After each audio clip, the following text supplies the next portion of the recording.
Hey guys, welcome back to the podcast, the Successful Dancing Podcast. We got Ian here again. Welcome back, Ian. What up? Back at it.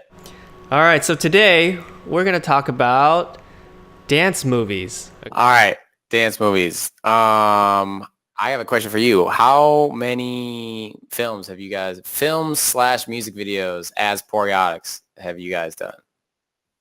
Oh man, quite a bit, quite a handful, I would say, because there's independent ones and then there's the ones where you actually get booked for, right? Yeah. So I remember we were on Step Up, like, I don't know, maybe the fourth one or something like that, or the fifth one.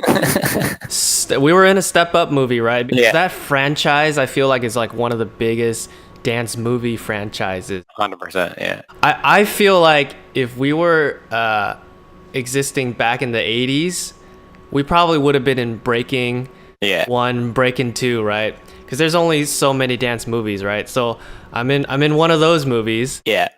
We were in a movie together called Breaking Through. That's actually on Netflix right now. It is. And I've shown it to my friends. Okay, it's pretty.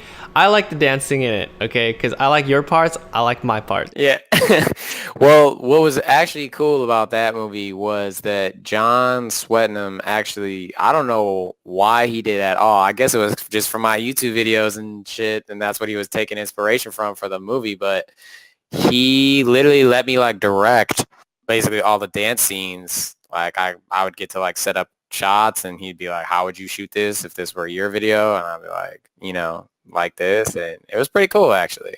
Yeah, I see. The thing is, I love the dance choreography and all that, and all those parts were great. It's just, why is every dance movie like so lacking in the story factor? Because it's a dope story, but at the same time, it's like, it's hard to relate. But I think that this is where I think the problem is with dance movies, and this will get us into the topic basically, is that here's the problem with dance movies, is that people think that they have to have this be a normal movie for 60% of the time and then have like 5 or 6 dance numbers in there that are like forced into a fake reality that is so not believable that it has to automatically be corny.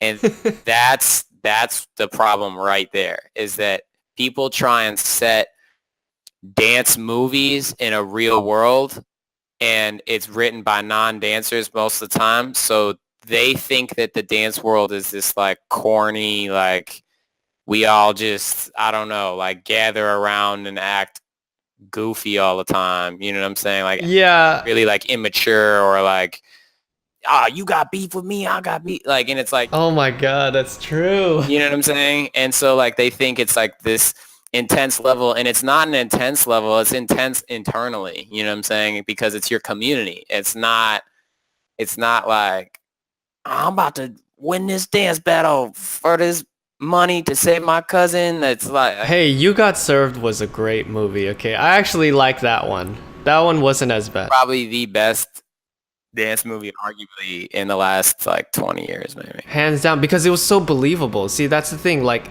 I don't know why they make the stories that way, but I think it's because they think that that's the only way people could understand dancers. It's like the struggles that we go through in a dance competition, in a dance battle.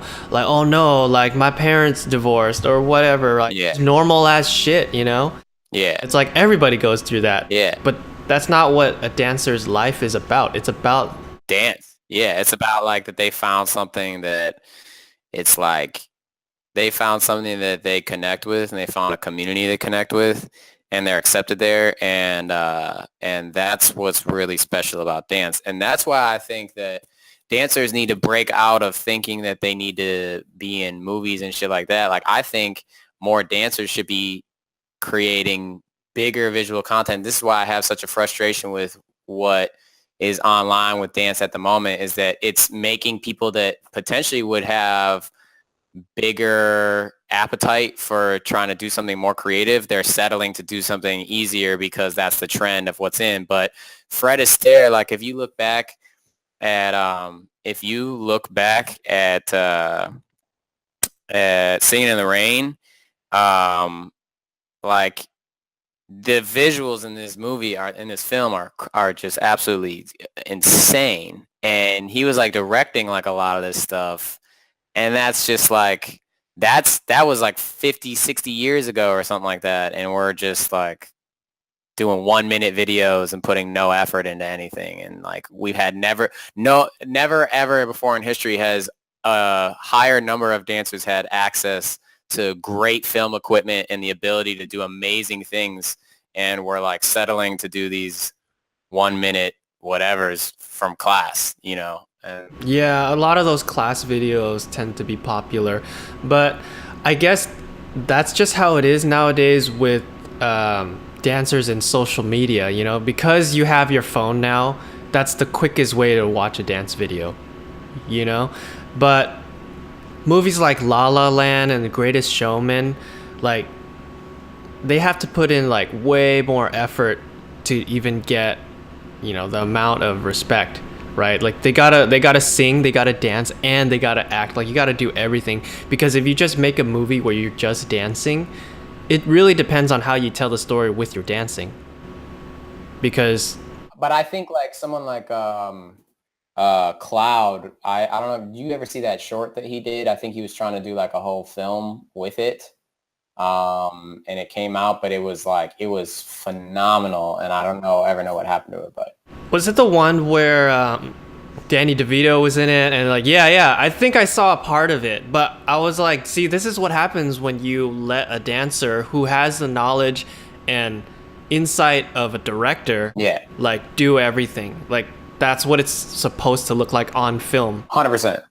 That's like the top level. So how can we get more people to kind of participate in this? Like what are the things that you think can motivate people to kind of go further than just dance? Well, I think that there's no reason that dancers should have themselves so limited. They keep themselves so limited because a dancer has so many skills that are needed on a film set that are often filled by non-skilled people that have the job that need to be filled by somebody else. So like, I can't even tell you how many sets I've been on where someone's entire job is playback, and it's just playing the song from where they said to play the song. And it'll be somebody who plays the wrong part of the song, and the director doesn't know, because the director doesn't know what part of the song we're dancing to. The director doesn't even know that it's the wrong part of the song. And then the dancers are getting yelled at because they're messing up, because it's not the right part of the song. They didn't know if they should go. They didn't know if they shouldn't go. These are things that would literally never, ever, ever in a million years happen if you have a choreographer on set with a bunch of dancers that understand the way that a film set functions. The problem is that dancers are on set and they don't have any idea what's going on until the director or the AD comes over and says, hey, you need to be standing here. And then the choreographer will tell you what to do after that. It's so... The knowledge isn't there enough for us to be like excelling past what dancers think that they can do. They think that their top tier job is booking a tour with an artist, but it could be that they end up becoming an assistant director or a producer or a lot of things. That just having an understanding of timing and being prepared and showing up and planning something out and structuring something. These are all skill sets that dancers have because they're used to working in teams. They're used to working together to achieve a common goal. They understand music and time and all of these things that are high skill sets in the film industry that are often, like I said, that are often filled by people that are, like we talked about a different time, excited about something but not necessarily good at it. You know what it is? I think it's because most dancers are in that little box, right, where they don't think that they could do all that stuff, because they think about like, how do I get better as a dancer? How can I improve my craft, right? Yeah. But imagine if you never had that as your goal, to be a director, to be all this other stuff, choreographer, and all the high skill sets, like you're never actually going to start moving towards that direction. You're never ever going to start growing there. So imagine like now that we're talking about this, imagine how many people are going to hear this and be like, you know what, maybe I should dream a little bigger. Yeah. And what can I do more than just dancing? Like for me, for example, I like music, and it's like perfect. It goes perfect with dancing. I like video editing. I like recording stuff, that's just me. But then I decided that, you know what, I'm already like at this level with my dance. How else can I add to it that makes it more, interesting? Yeah, 100%. You have to get into other stuff. Like you really have to know a lot of little different things. And it's not even, you don't have to be an expert at those things. No. But at least know the basics so that you could communicate with other people who are experts. And then that way that you can actually really achieve something great, because if you are just a dancer, you can't even make your art without involving two other art forms, which is film and music. So if you don't have a camera and you don't have music to dance to, you're literally nothing as a dancer. No one could ever even see what you do. Unless you're doing something live or you're creating your own music with your body, like in Stomp or something like that, right? But for your average dancer, that's pretty much the case. Like, if I want someone to see my art, the only way I can do that is with two other art forms, and that's something that we have to understand, and we have to build that relationship stronger, because dance community is so, like, really honestly exiled from regular pop culture. Like, it's just something that all dancers accept, but it is crazy that people pick up a magazine and people don't ever hear about what's going on in the dance world. It's like actors, it's artists, it's musicians, it's celebrity, it's everything else, but really our art form that is a huge art form. Huge. People dance all over the world and always have for all. Yeah, like the number of celebrities that are actors, musicians, or whatever, there's millions, and right, but try to name all the dance celebrities right now that are on that same level. None. It's like maybe Michael Jackson, right?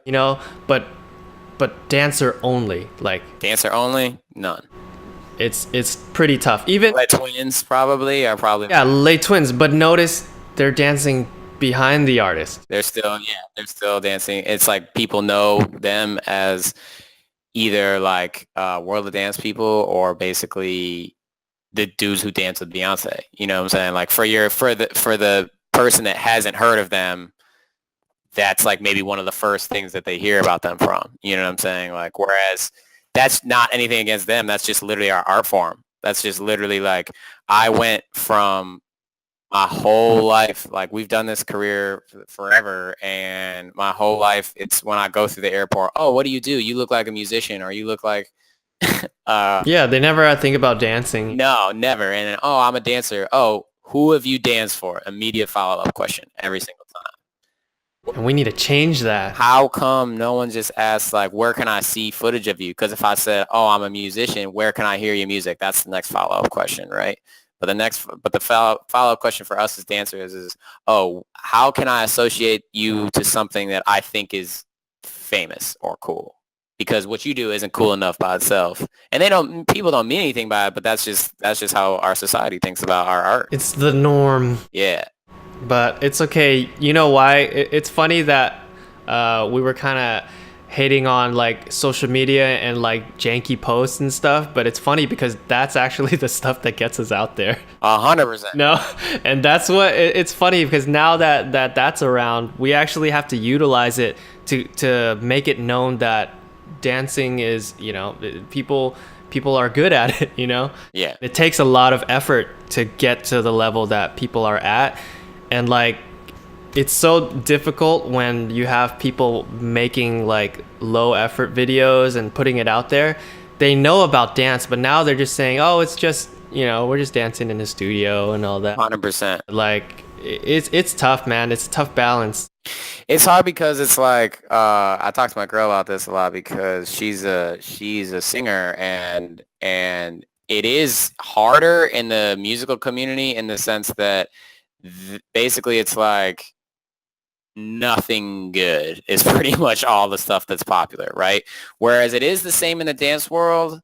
However, even the skill set of some of the stuff that is popular is still at an average that's higher than like maybe what it'd be in music. Whereas like you could be a number one on the radio in music and literally not be able to sing one single note. Whereas even what we're talking about, even if there's like subpar choreography, at least still that person's putting together a routine. They're still dancing it. They're still, you know, whatever, which is one thing that is really cool about dance. But I think that it is messed up in the sense that because there's so few of those spots, you know what I'm saying, where people are really recognizing dance on that high of a level, it's unfortunate that people say that it's because it's more digestible. The other stuff is more popular, but I just don't think that's true. Like when I see somebody like Mr. Wiggles dance, or I see Pop and Pete, like that was on Soul Train in, 30 years ago, and that was what was being exposed as real dance, right? So,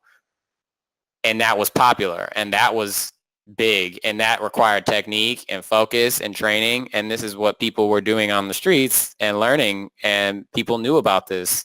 And I think that it's awkward today that people kind of like try and slip in on that excuse, but I think that it's like, I think that that's kind of whack, because I feel like if your average person really did have the ability to see some of these top level dancers in the world, like some of these freestylers and some of the ways that they move their body, I feel like your average person would be completely wowed and amazed by how some of the dancers in the world really do this stuff. Hello, thanks for tuning in, and I hope you enjoyed the content. Don't forget to subscribe to my email blog at successfuldancing.com, and don't forget to follow me on Instagram at can.poriotics. That's CAN, like yes you can, .poriotics. See you next time.